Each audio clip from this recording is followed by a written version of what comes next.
S M news channel స్వాగతం. వార్తలు చదువుతుంది భూపతి ధర్మారావు. నేటి వార్తల్లో ముఖ్యాంశాలు. ఇంటింటి ప్రచారం నిర్వహించిన డాక్టర్ గణేష్.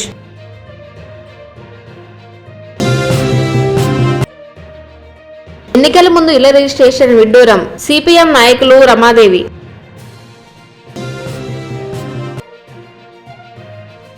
ఇసుక తవ్వకాలను అడ్డుకున్న టీడీపీ జనసేన నేతలు.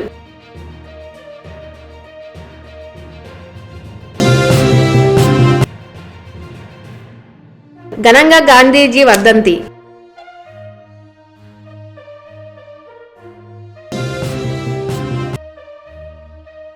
చర్చి నిర్మాణానికి అడ్డుకున్న వ్యక్తులను అరెస్ట్ చేయాలి.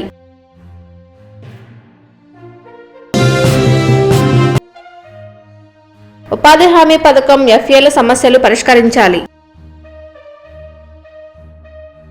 ముఖ్యమంత్రి వైఎస్ జగన్ ఆదేశాల మేరకు సిద్ధం కార్యక్రమంలో భాగంగా ప్రజల వద్దకు వెళ్లినప్పుడు విశేష ఆదరణ లభిస్తుందని రేపల నియోజకవర్గ YCP incharge doctor Evuru Ganesh అన్నారు. చెరుకుపల్లి మండల గుల్లపల్లి గ్రామంలో సోమవారం ఇంటింటి ప్రచారం నిర్వహించారు. ప్రచారంలో భాగంగా ఏ ఇంటికి వెళ్లినా అవ్వాతాతల ముఖాలలో ఆనందం కనిపిస్తుందని అన్నారు. జగన్ను మరోసారి ముఖ్యమంత్రి చేసేందుకు ప్రజలందరూ సిద్ధమని అన్నారు. ఎన్నికల ముందు జగనన్న కాలనీలో ఇల్లు రిజిస్ట్రేషన్ చేస్తామని చెప్పడం విడ్డూరమని సిపిఎం నాయకులు రమాదేవి అన్నారు. సోమవారం బాపట్ల సిపిఎం కార్యాలయంలో ఆమె మాట్లాడారు. మౌలిక సదుపాయాలు కల్పించకుండా ఇల్లు రిజిస్ట్రేషన్ చేస్తామని హడావుడి పెట్టడం ఎన్నికల స్టన్ అన్నారు. ఇంటి నిర్మాణం చేయకపోతే స్థలాన్ని లాక్కుంటామని బెదిరించినట్టు ఇల్లు కట్టించి వల్ల ప్రజలు అప్పులు పాలయ్యారని తెలిపారు. ఈ సందర్భంగా ఆమె మాట్లాడుతూ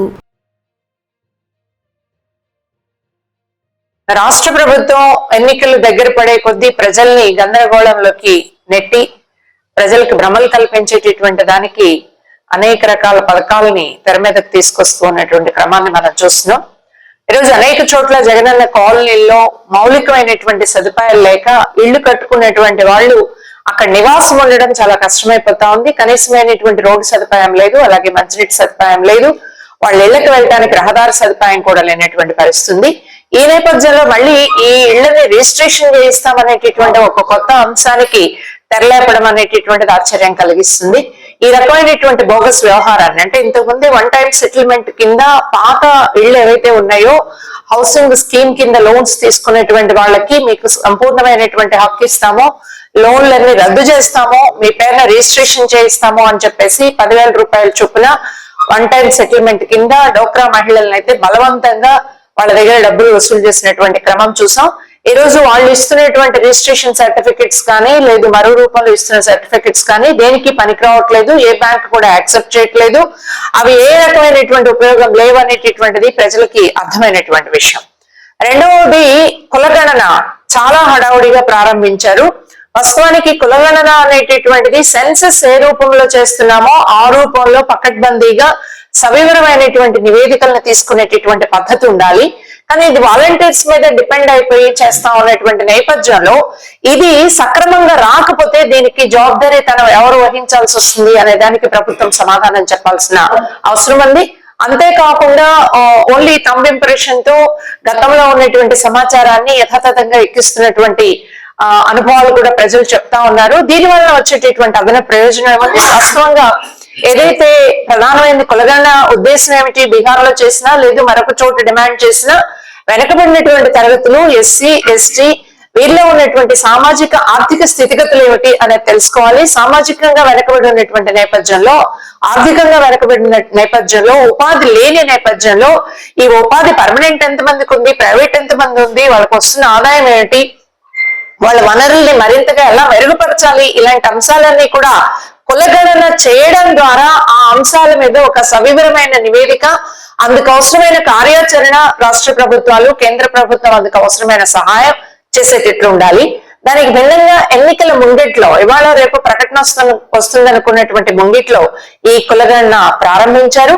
ఈ కులగణన కూడా సక్రమంగా తీసుకోకపోతే దీనికి బాధ్యత ఎవరు వహించాలి అనేటటువంటిది ఆలోచించినట్లయితే పెద్ద గందరగోళం సృష్టించేటటువంటి ప్రయత్నాన్ని ఈరోజు వైసీపీ రాష్ట్ర ప్రభుత్వం చేస్తుందనేటటువంటిది మనకు అర్థమవుతుంది. అంతేకాదు రైతాంగం చాలా తీవ్రమైనటువంటి సంక్షోభంలో ఒకవైపు ముందు నీళ్లు లేక కరువుతో అల్లాడారు. వచ్చినటువంటి పంట చేతికొస్తుంది అనుకున్నటువంటి సమయంలో తుఫానుకి మునిగారు. ఇప్పుడు జరుగుతున్నటువంటి ప్రమాదాలు, ఉదాహరణకి దుగ్గిరాల్లో ఓ పెద్ద ప్రమాదం జరిగింది. అక్కడ నిల్వ పెట్టుకునేటువంటి పసుపు కోల్డ్ స్టోరేజ్ ఏదైతే ఉందో ఈ కోల్డ్ స్టోరేజ్ కాలిపోవడంతో అందులో దాచుకునేటువంటి రైతులు సుమారుగా 25,000 కోట్ల రూపాయలు నష్టపోయినట్లు చెప్తా ఉన్నారు. 25 కోట్లు నష్టపోయినట్లు చెప్తా ఉన్నారు. 80 కోట్ల రూపాయలు పైగా దీనిలో టోటల్ నష్టం జరిగిందని చెప్పేసి చెప్తా ఉన్నారు. ఈ రోజు జాబ్ వహించాల్సినటువంటి సమాధానం చెప్పాల్సినటువంటి కోల్డ్ స్టోరేజ్ యాజమాన్యం వాస్తవాలు ఏవి చెప్పడానికి అధికారులకు ముందు రావడం లేదు. అధికారులు కూడా దీన్ని తాత్సారం చేస్తున్నారు.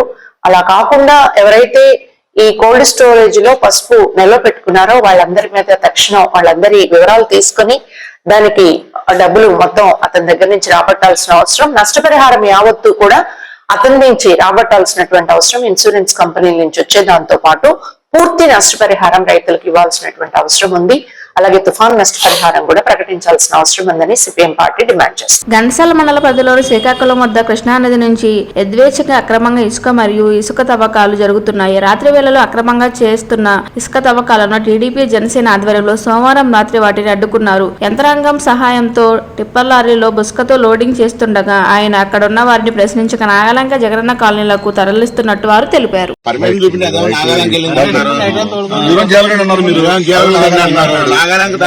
పర్మిషన్ లేదు కదా, మా వాళ్ళకే పోసారు 5,000 ఇస్తున్నాయి. నేనే సాక్షి అనుకోండి. ఇప్పుడు జగన్ కాలనీకి వెళ్తే డబ్బులు తీసుకుపోతారండి మీరు. జగన్ కాలనీ పోతే బిల్లు వచ్చింది, గవర్నమెంట్ బిల్లు ఇస్తారు, జగన్మోహన్ గారు బిల్లు ఇస్తారు మీకు. డబ్బులు తీసుకుని బళ్ళు పోతున్నారు. ఎక్కడికి వెళ్తున్నాయి డబ్బులు? బళ్ళు జగన్ కాలనీ వెళ్తున్నాయి. ఏంటయ్యి ఆగడానికి పర్మిషన్ లేదుగా. ఇక్కడ మా రాజవరం సాక్షి మీకు ఆగలంక వాళ్ళకి ఇసుక లేదా, రేవు లేదా? శ్రీకాకుళం పిచ్చి రేంజర్లు ఉన్నారు ఇక్కడ తవ్వేస్తారు. అది మీరు ఆపితే ఆపండి. ఆ బండి కూడా వెళ్ళిపోవాలి లోడ్ వేయకుండా. సరే మీరు చేస్తామంటే మాత్రం ఇక్కడ ఉంటాం మేము. ఆ బండి వెళ్ళిపోయింది అనుకుంటే ఈ పూట ఆపేస్తానంటే మిషన్ నుంచి ఏరే పెట్టుకో. మీరు రేపు మాడుకుందాం. అది అధికారులు వస్తారు, రేపు మాడదాం. నేను మిషన్ తీను బండి తీనంటే మనకైతే మేము ఇక్కడ ఉంటాం. అది మిషన్ ఎరుగుంటుంది. మీరు చెప్పేది అదండి, రిక్వెస్ట్ చేస్తారు మిమ్మల్ని. ఆ బండి చేస్తారు, మిషన్ చేసి వెళ్ళిపోతారంటే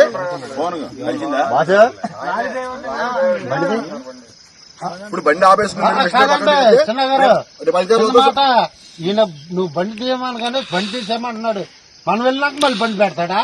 మిషన్ తీస్తారు నుంచి మిషన్ దాని కాళ్ళు లేవా? తీసేయాలని ఉందా మీకు? ఎవరు వచ్చినా పర్మిషన్ ఉంది పోతామంటే తీసేయాలనుకున్నప్పుడు అది పర్మిషన్ ఉంది పోతామంటే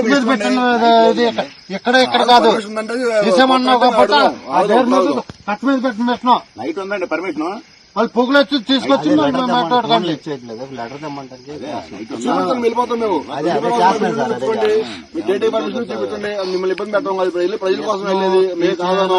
కృష్ణా జిల్లా అవనగడ్డలోని గాంధీ క్షేత్రంలో మహాత్మా గాంధీ వర్ధంతి వేడుకలు మంగళవారం ఘనంగా జరిగాయి. మాజీ ఉపసభాపతి మండల బుద్ధప్రసాద్ గాంధీజీ విగ్రహానికి పూలమాలలు వేసి నివాళులర్పించారు. ఈ సందర్భంగా మండలి మాట్లాడుతూ దేశ స్వతంత్ర సమరంలో గాంధీజీ పాత్ర ఎనలేనిదని కొనియాడారు. ఈ కార్యక్రమంలో విద్యార్థులు, టీడీపీ నేతలు పాల్గొన్నారు. బాపట్ల మండలం కొండబట్లవారిపాలెం గ్రామంలో చర్చి నిర్మాణానికి అడ్డుకున్న వ్యక్తులను వెంటనే అరెస్ట్ చేయాలని బహుళజన సమాజ్ పార్టీ అసెంబ్లీ నియోజకవర్గ ఇన్ఛార్జ్ కొంచెర విజయరాజు డిమాండ్ చేశారు. సోమవారం ఆయన గ్రామంలోని చర్చి ప్రాంతంలో పర్యటించారు. ఎవరైనా వారి మత ఆచారాలను ఆచరించినప్పుడు అన్నారు. ఈ కార్యక్రమంలో జిల్లా ఉపాధ్యక్షులు బడుగు ప్రభాకర్, చర్చి పాస్టర్ గారు, సంఘాలు పాల్గొన్నారు. కొండుగోట్లపాలెం గ్రామంలో గత 40 సంవత్సరాల నుంచి అక్కడ సంఘ పరిచర్య చేసుకుంటూ మత విశ్వాసంతో ఉంటున్నారు. కానీ ఈ మధ్యకాలంలో కొండుగోట్లపాలెం ఇది ఒక్కటే కాదు, గతంలో కూడా అక్కడ చర్చి మీద ఆ పాస్టర్ మీద దాడులు చేయడం, అదేవిధంగా చర్చిని కూల్చేయడం కూడా జరిగింది. కానీ ఇది ఏంటంటే ప్రజాస్వామ్యం దేశం, అంటే డెమోక్రటిక్, అంటే ఇది భారత రాజ్యాంగంలో డాక్టర్ బిఆర్ అంబేద్కర్ ఏం చెప్పారంటే మత స్వేచ్ఛ అనేది ఫండమెంటల్ రైట్. అది మత స్వేచ్ఛ అనేది ఫండమెంటల్ రైట్. మీరు ఈ యొక్క మత స్వేచ్ఛలో ఆర్టికల్ 25 ప్రకారం కానీ, అదేవిధంగా 26 ఆర్టికల్ ప్రకారం కానీ మతాన్ని అభివృద్ధి చేసుకోవచ్చని డాక్టర్ బిఆర్ అంబేద్కర్ గారు చెప్పారు. అది ఏ మతం అని కావచ్చు, హిందూ మతం కావచ్చు, ముస్లిం కావచ్చు, క్రైస్తవ కావచ్చు, ఎవరైనా సరే భారత రాజ్యాంగంలో ఆర్టికల్ 26 ప్రకారం మతాన్ని డెవలప్ చేసుకోవాలని భారత రాజ్యాంగంలో ఉంటే ఈ మతోన్మాదులు, ఆర్ఎస్ఎస్లు, హిందూ పరిషత్తులు ఏంటంటే, ప్రియమైన సహోదరుల మీరు ఒకటే గమనించండి, బీజేపీ ప్రభుత్వం వచ్చిన కానుంచి క్రైస్తవుల మీద దాడులు జరుగుతుందో లేదా చెప్పండి అమ్మా. మండల కేంద్రం కొల్లూరులో జాతీయ గ్రామీణ ఉపాధి హామీ పథకం ఫీల్డ్ అసిస్టెంట్లు, క్షేత్ర సహాయకులు వేమూరు నియోజకవర్గ వైసీపీ ఇన్ఛార్జ్ వరకూడి అశోక్ బాబుని సోమవారం కలిశారు. ఈ సందర్భంగా సిఐటిసి కొల్లూరు మండల నాయకులు బొనిగల సుబ్బారావు మాట్లాడుతూ గత 17 సంవత్సరాల నుంచి గ్రామ స్థాయిలో ఉన్న కూలీలకు ఉపాధి హామీ కల్పిస్తున్నా ఏళ్లుగా మేము 1250 రూపాయలతో కుటుంబాలు గడపాల్సిన పరిస్థితి ఏర్పడిందని వివరించారు. నేటి వార్తలు ఇంతటితో సమాప్తం.